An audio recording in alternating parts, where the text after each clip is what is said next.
Okay, we're going to go ahead and get started as people finish trickling in. And we just first wanted to welcome you all to the Women's Pelvic Health webinar presented by Hinge Health. And today we're going to be answering all of your biggest questions about your pelvic floor. So what it is and how you can care for it. But first, let's get into some introductions. So my name is Dr. Kandis Daroski, and I'm a pelvic health physical therapist here at Hinge Health. A little bit more about me. I am a self-proclaimed life learner. So after getting my undergraduate degree, I went on to get my doctorate in physical therapy from West Virginia University. Go Mountaineers. And then shortly after graduating, I pursued a pelvic health education through the Herman and Wallace Rehab Institute. And I'm also a pregnancy and postpartum corrective exercise specialist.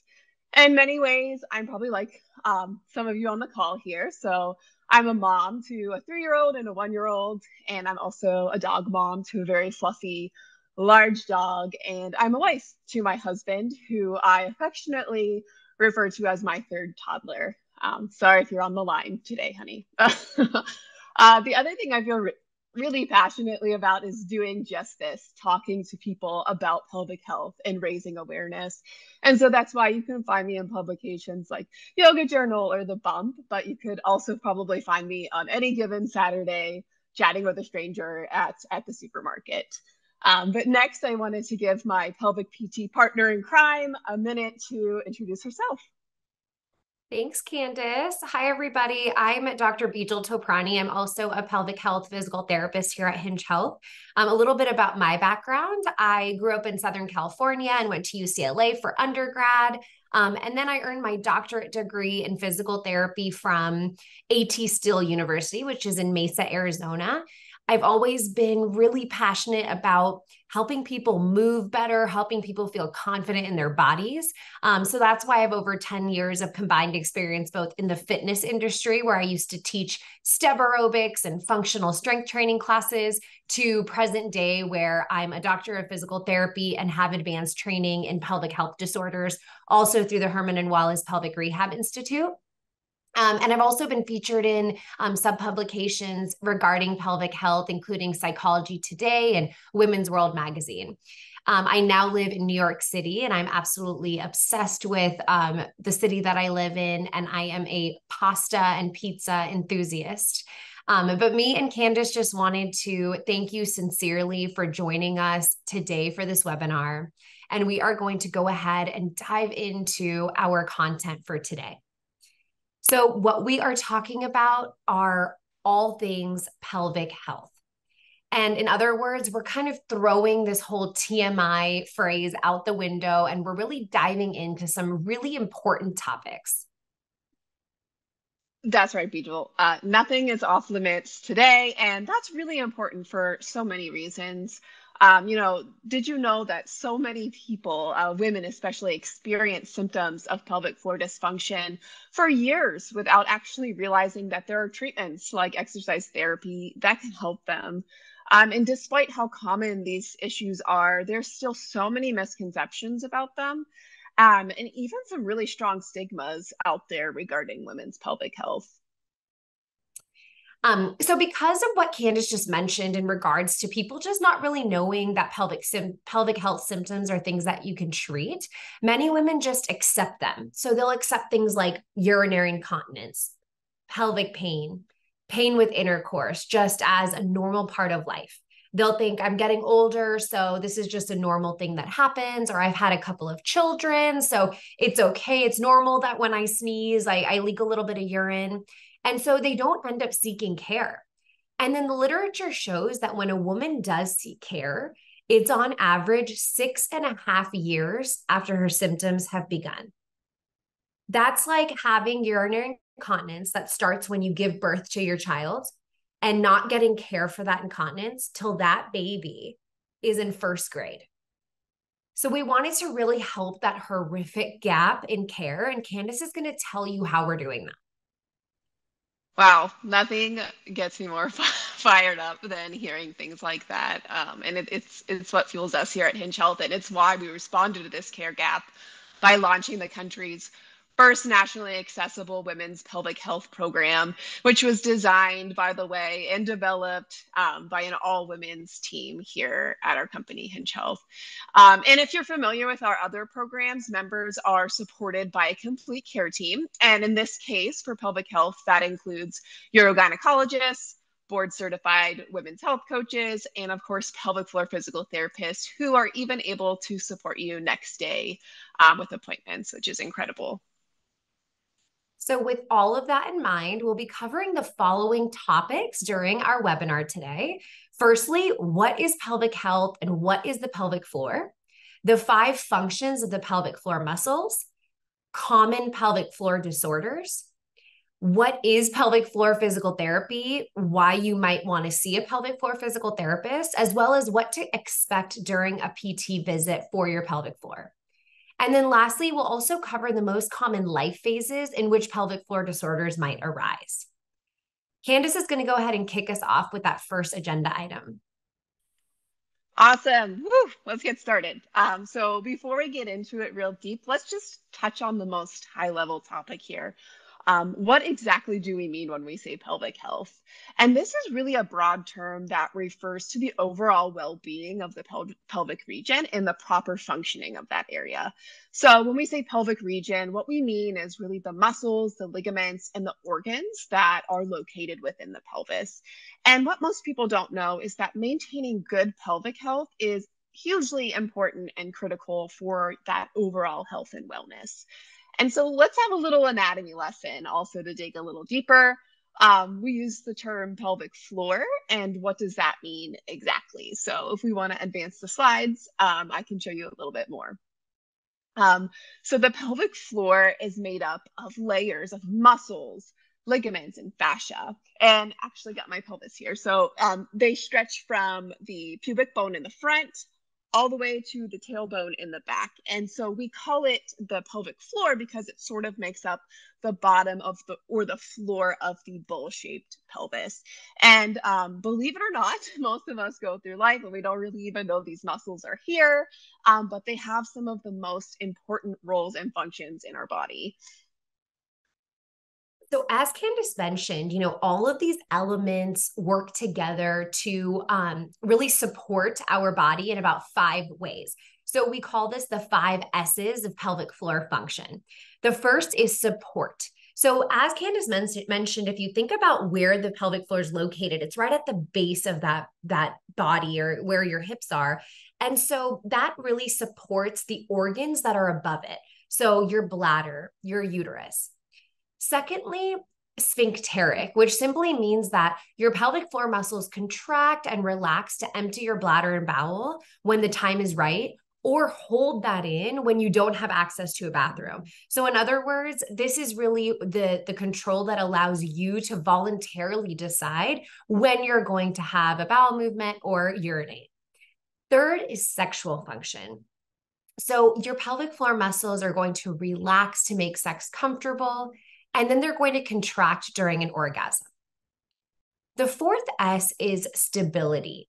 So we often think about this core musculature, right? And it kind of makes us think of the abdominal muscles. But when you think about the pelvic floor, that's really part of that core musculature as well, because it really supports the alignment of your spine and it also supports your hips. And then lastly, this function has kind of a funny name. It's called sump pump, which essentially means that it's helping to pump the blood and the fluids from your lower body, so your legs, back to your heart. So it's really important for your circulatory system as well. So now that we know about the functions of the pelvic floor, let's talk about dysfunction and what that means. So when our pelvic floors are strong and healthy and working together, you might not even know that they exist, which is a good thing. But what happens when these functions aren't functioning? In other words, this is what we call a pelvic floor disorder. So like other muscles in your body, they can become tight, they can become painful, less supportive, or weak. And all of that can lead to symptoms like pelvic pain. It can lead to urinary or fecal incontinence or sexual problems, just to name a few. These pelvic floor disorders can also occur through any life stage. But we have highlighted here that there are the most common life stages in which you might notice an increase in pelvic floor disorders. And that's during pregnancy, during that postpartum period, as well as menopause. So at this point, as some of this is really starting to resonate with you, we want you to know that you're definitely not alone and that this is very common. Just to highlight how common it is, we wanted to share a few statistics with you. So, nearly 1 in 4 women experience some sort of pelvic floor issue. So if you have 3 friends and you're all out to lunch, that means that at least one of you is suffering with one of those issues. And up to half of women actually experience urinary leakage at some point in their lifetime. And so, really think about that the next time you're in a crowded room, whether it's at a concert or at a work function, and just get the really, you can really get a good grasp of just how many people are affected by things like this. And this next one's always a kicker for me. Over a third of postpartum women and 7.5% of women overall report that they have pain with sexual intercourse. So sex is painful for them. It is not supposed to be that way. And I have a bunch more I could share with you. And in fact, you can look these up online too if you're wondering about how common your specific symptom is. But if you take nothing away from our chat today, I really want you to take this. Just because we're here to tell you how common these conditions are does not mean that we think that they are normal. And so I'm going to repeat that again because I feel so strongly about it. Common does not equal normal. And think of it this way: diabetes is a really common condition, but I don't think that anybody in this webinar, or probably anyone anywhere, considers those symptoms to be normal. And so why do so many women accept their pelvic health symptoms as normal or something they have to live with? And it's really time that we speak up. And speaking up is something that I feel so passionately about. It's my life mission, and it's what brings me here, today to speak with you all. But I also wanted to introduce you to a really brave woman named Margaret, who sat down with us here at Hinge Health to share her story personally about pelvic floor dysfunction. Pregnancy was hard. I won't lie about that. I wasn't able to do a lot of what I love to do anymore. I was diagnosed with rectocele. It's a prolapse of your rectum. Awesome. My doctor didn't tell me anything. It'll go away. That's literally what she told me. If you're looking at going to a PT, you're looking at business hours, 8 to 5. Being a new mom, you can't really fit that into your schedule. I had like a mental breakdown. I felt like a prisoner in my own house. I know that so many women are experiencing this. There's others out there like me. It's time that women start speaking up about pelvic health issues. If I can help at least one person, that lived experience is worth it.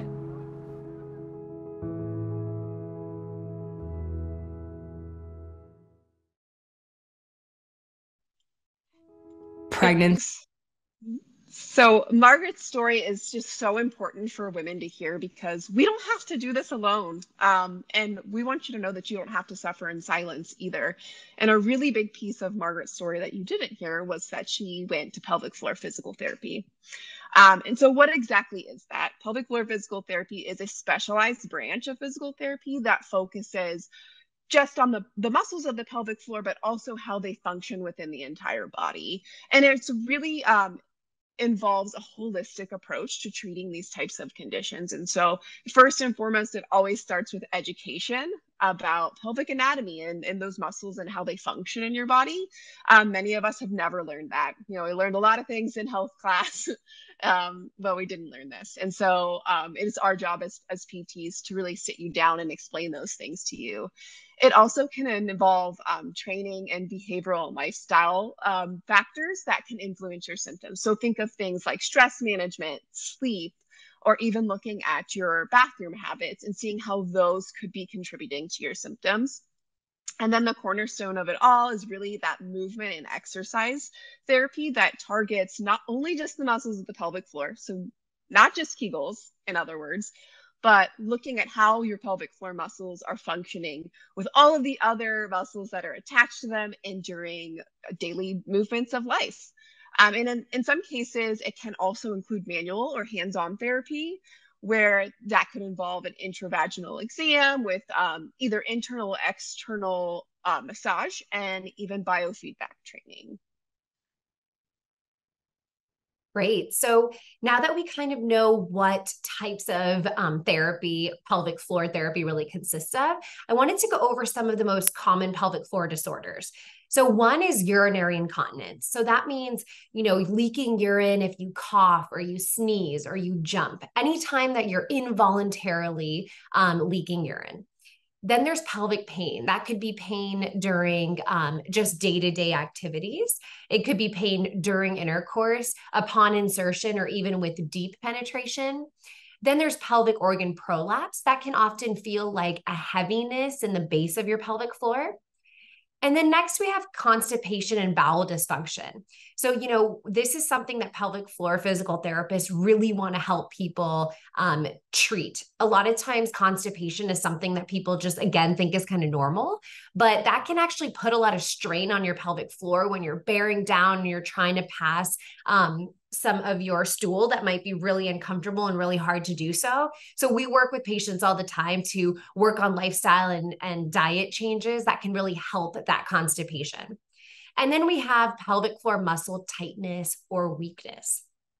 So if you're suffering from any of those conditions that I mentioned, it might be time to see a pelvic floor physical therapist. And yes, there is actually PT for that.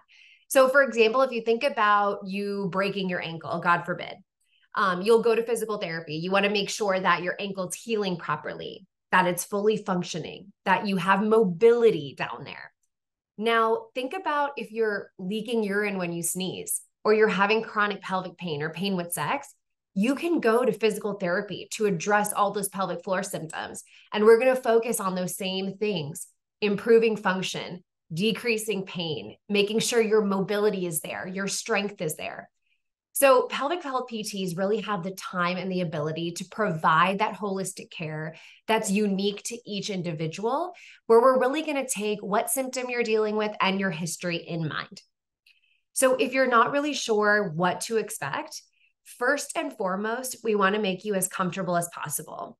Of all my colleagues and all the pelvic health PTs I've ever met, that's incredibly important to us. We know that this part of the body can be kind of embarrassing to talk about. It's kind of vulnerable and icky, which we're really trying to change.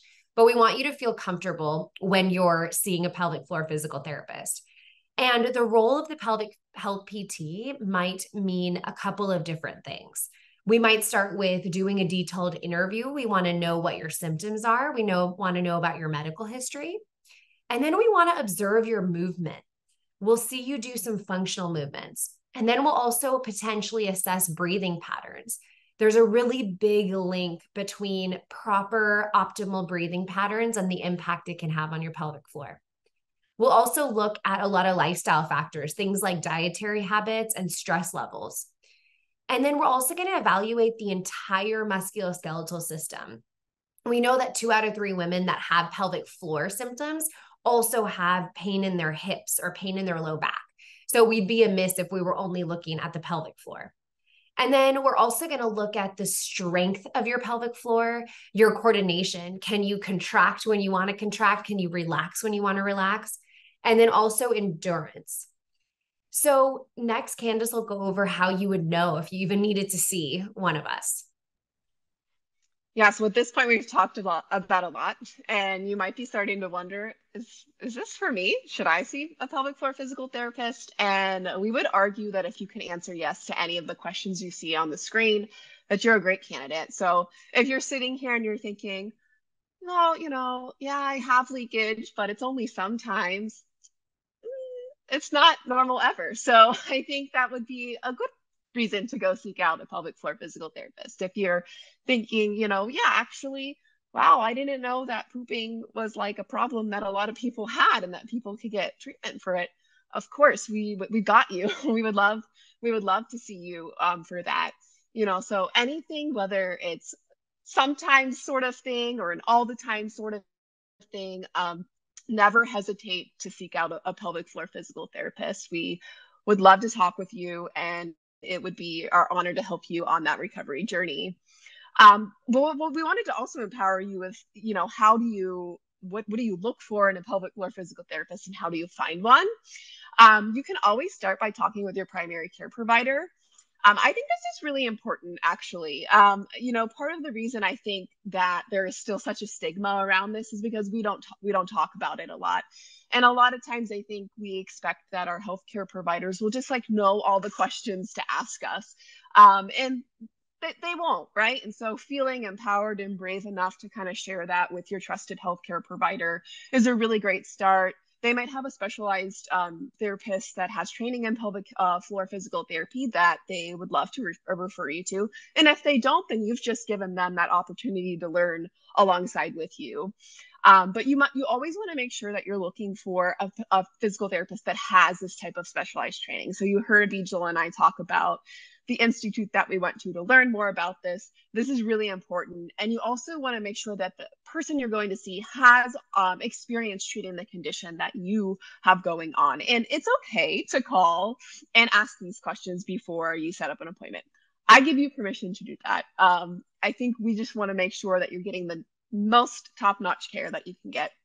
And then arguably one of the most important points is to find a solution that works really great for your schedule.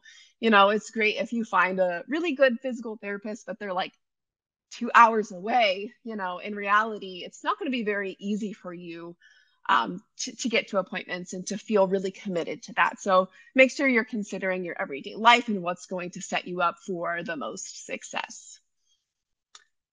And there are actually some tools out there that can help you find a pelvic floor PT. So you could go to pelvicrehab.com and you could look for a provider near you. You can put in your zip code or your city and state and kind of how far you want to travel. And it will bring up a map that shows you all of the providers near you. And then also look to your friends. We're very quick to ask our friends about where we should get our nails done or where we're going to dinner on Friday. But your personal network is often sometimes the best place to go for this type of information. We told you at the beginning of our session how common these conditions were. And so it's more than likely that somebody in your personal network has had experience with one of these conditions and has seen a provider. And so you would be surprised how many have actually tried this kind of therapy. And then also, if you're attending this webinar today, it may be because you have Hinge Health as a covered benefit through your employer. And Hinge Health offers a complete pelvic health pathway that you can do on your own time without even leaving your house or office, which is really convenient and great. And if you qualify, this option includes a lot of different things. So it includes access to a comprehensive care team, including that pelvic floor physical therapist. It also gives you access to a mobile app that has your entire care plan right there at your fingertips, as well as the ability to instant message with your PT or health coach.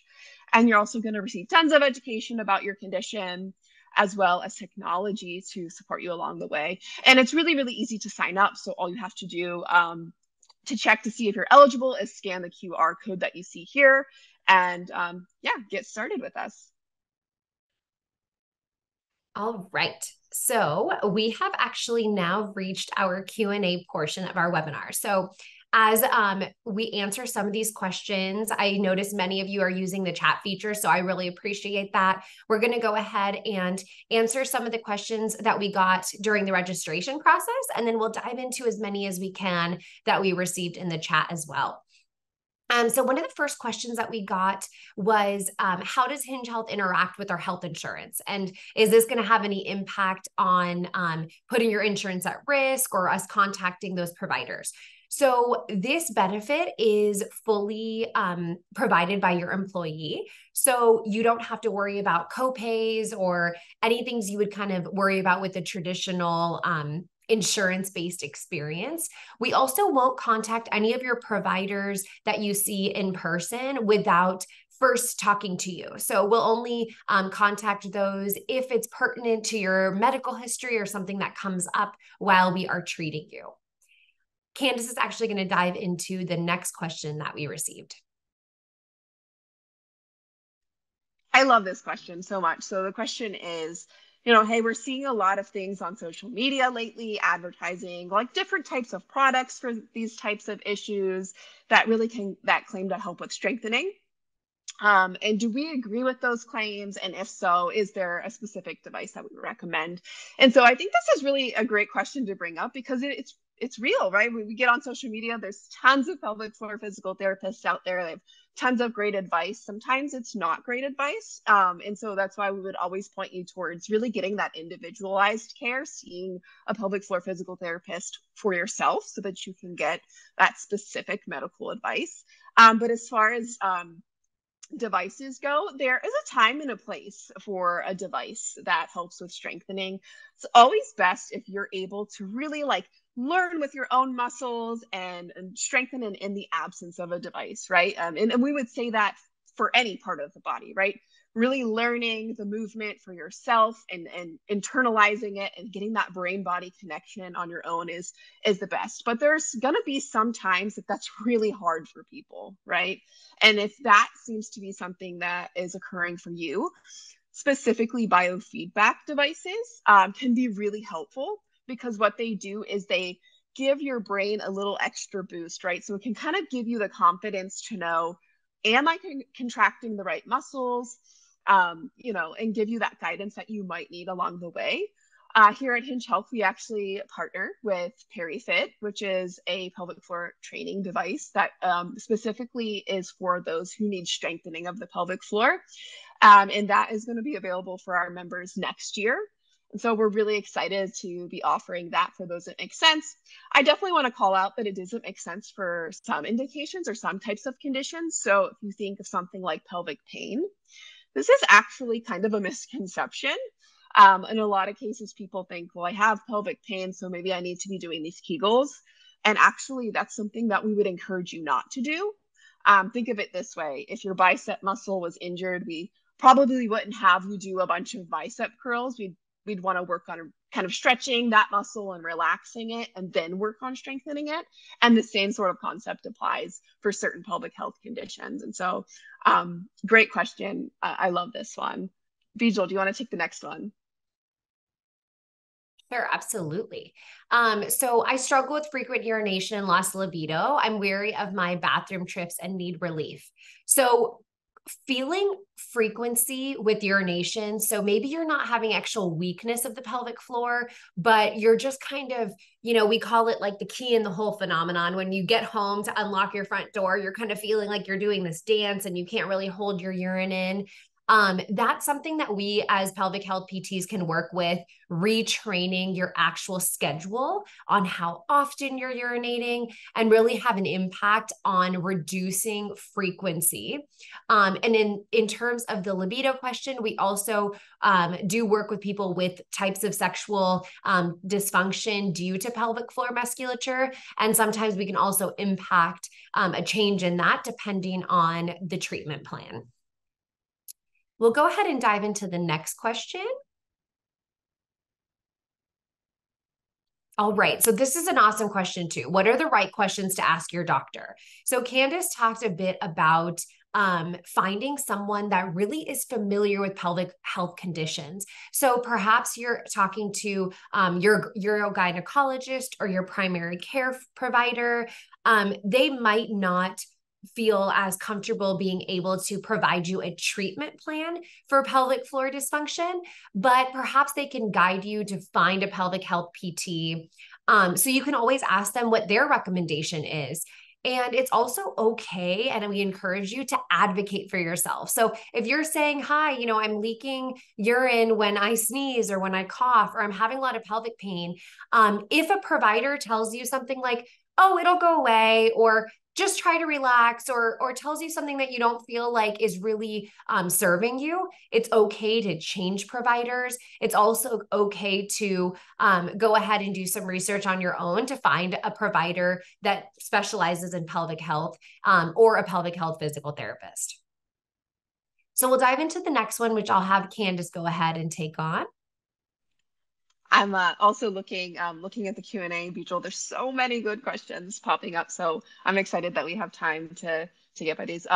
this question is also really interesting. And I think it's something that we kind of all hear about a lot. And so this individual is talking about how they went to massage therapy and PT, and that they were told their pelvis was twisted or not in alignment. And that's been leading to some symptoms in their hips. And kudos to this massage therapist. Love it. They mentioned that pelvic floor physical therapy could actually be really helpful. And what kind of like the underlying question here is like, can you speak to this? And like, why would that be helpful? And maybe this is a good time to get my model out. If you know me, I'm just like always walking around with this too. So by the way, if you see me out in the wild, I probably have my pelvic floor model with me. So a lot of times what we're talking about when we talk about like the pelvis being out of line is sort of just some of these areas back here just being slightly either like a little bit too tight or maybe like needing a little bit more stabilization.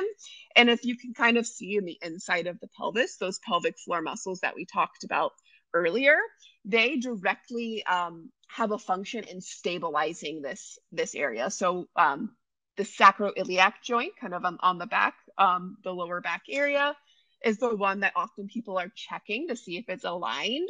And so if your pelvic floor muscles are not they're not living their best life, they're not like in there working to stabilize that area because maybe they're too tight or maybe they're weak or maybe they're actually just not communicating well with your deep core or your hip muscles, that can lead to some of that misalignment. And so it's a really great point it's a really great thing to point out is that sometimes we got to take a few steps back to really address kind of like the root of the problem, or else this other problem, right? Our hips coming or pelvis coming out of alignment may just keep happening, right?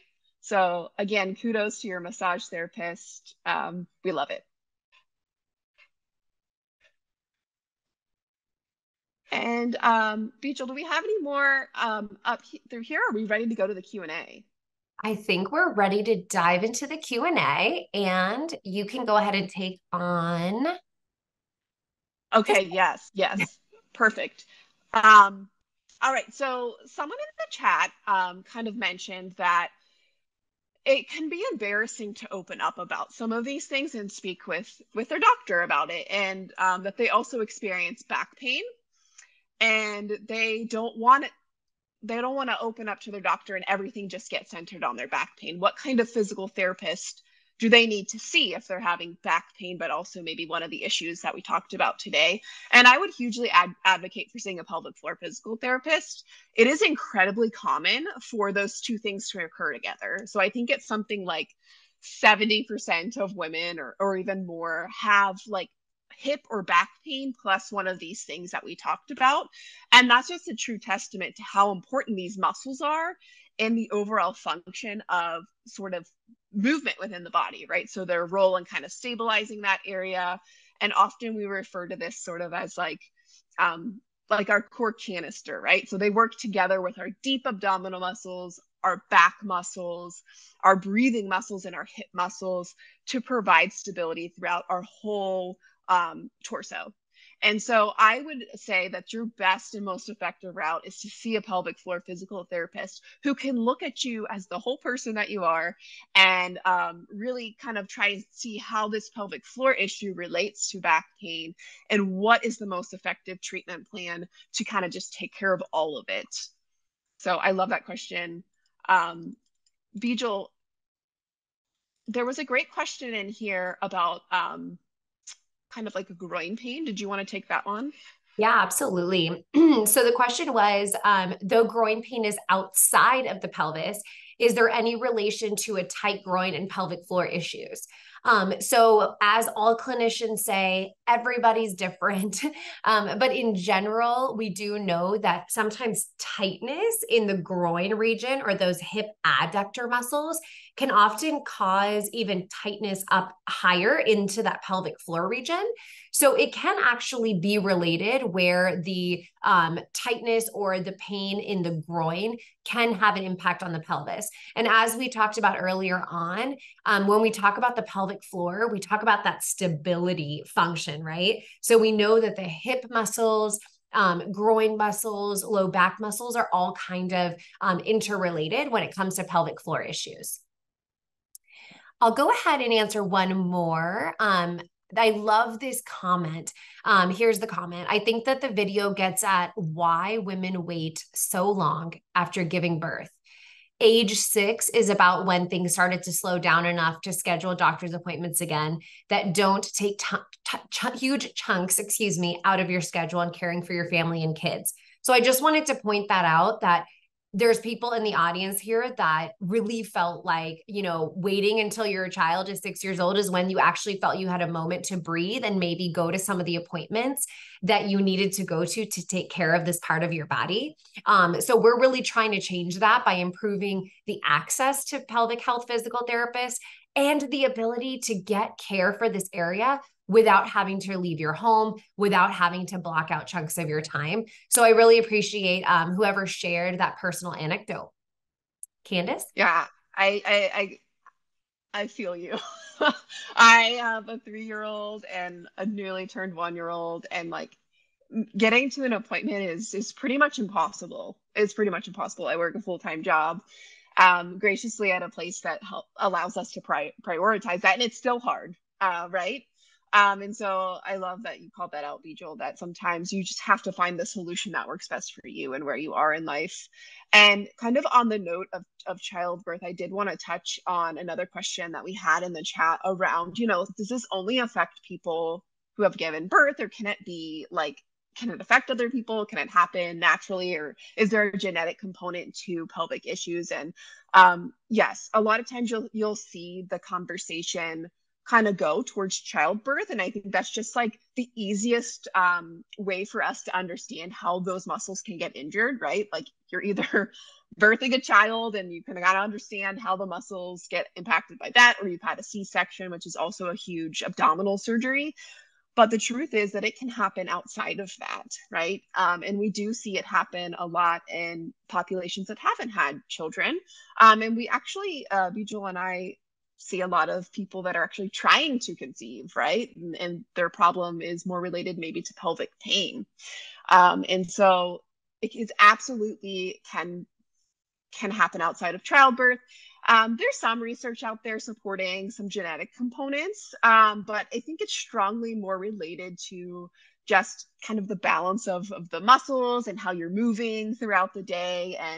And so all of that to say, maybe if this is something that ran in your family, that doesn't mean that you can't like change that story. Exercise therapy is really effective, especially if kind of started earlier on in life. And so you can really change the narrative around that, get involved in a program like we have at Hinge, learn about some stuff, and take that and move with it. And then I'm going to go ahead and take the next one too, Bijal, if that's okay.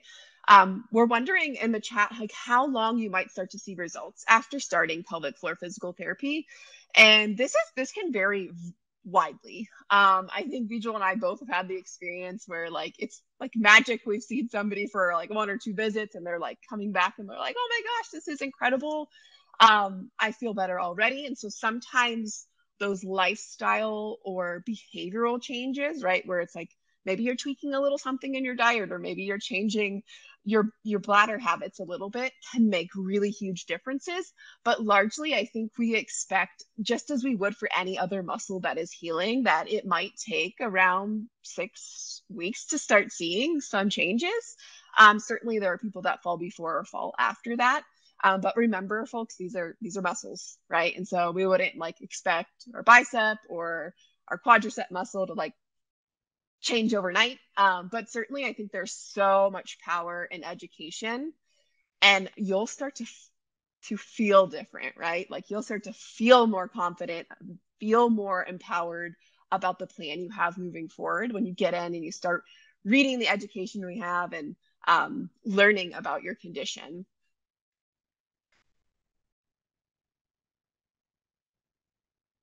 What else do we have up next, Bijal? All right. I am trying to stay organized in the Q&A. Let's see. I'm so sorry. Did you answer how soon you can see results after starting PT? Guys, she wasn't even listening to me. Yeah, I'm so sorry. Yes, I did, Bijal. You could, if you would like, I love the question about kind of like the hyper functioning pelvic floor. Yes. Thank you. That one's great. Yes. Okay. So the question was, will we touch base on hyperfunctioning pelvic floor dysfunction? So we kind of talked about a lot of common pelvic floor disorders. We talked about incontinence a lot, which can usually mean hypofunction, which is like weakness of the pelvic floor. When we were talking about pain, like pelvic pain just on a day-to-day basis, or tightness of the pelvic floor that makes sexual intercourse really painful, that's that hyperfunctioning pelvic floor. And we also treat hyperfunctioning pelvic floor musculature through stretching of that area, but we also often use meditation and relaxation to really help this. Sometimes we know that hyperfunctioning pelvic floor muscles, so muscles that are just really, really tight all the time, have a hard time relaxing, can often come from a nervous system that's really hyperactive. So that means that you have a hard time slowing down, you have a hard time taking deep breaths and really relaxing. And so we typically work on, again, mobility of the pelvic floor, stretching, and then a lot of that like meditative nervous system relaxation. So Kandis, I'll go ahead and hand it to you to answer some of those exercise, yoga, and Zumba related questions if you haven't yet. I have not. I love a good Zumba session. Like there's nothing that just kind of like makes me feel better than just dancing it out sometimes. So this question is specifically, do exercise classes like Zumba or yoga or weight-bearing exercises help?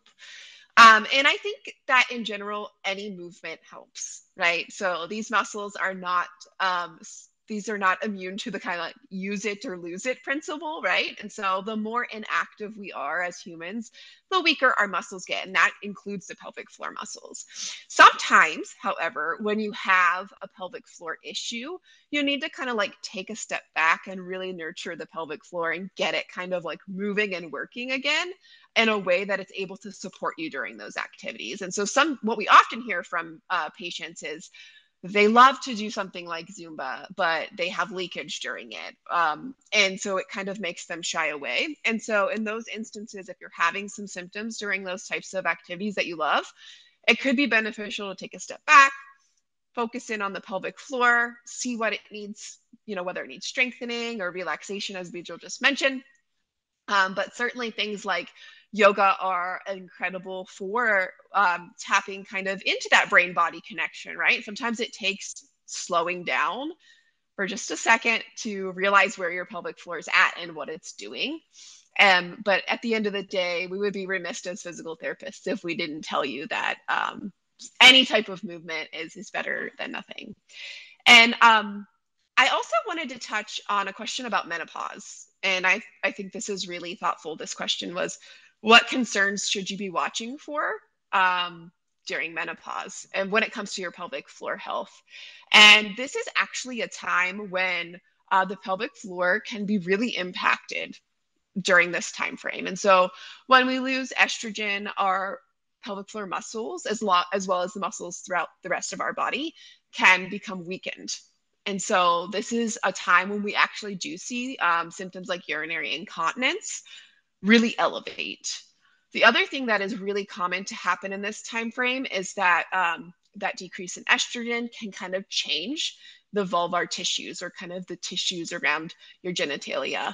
And so that can sometimes mean that just like maybe the skin is changing on your face or your hands, it's also changing in that area, which can make things like penetrative intercourse or gynecologic exams uncomfortable.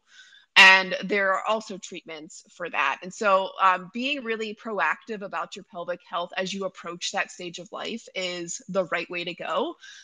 It's only going to kind of enhance quality of life and get ahead of any issues at that point. So I love that we called that out in the chat as well.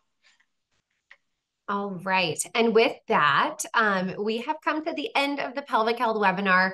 Again, Kandis and I are incredibly grateful for you all joining today. We will be sending out some follow-up emails that include the webinar recording, as well as the presentation slides, and some more information about how to get started with the Hinge Health program.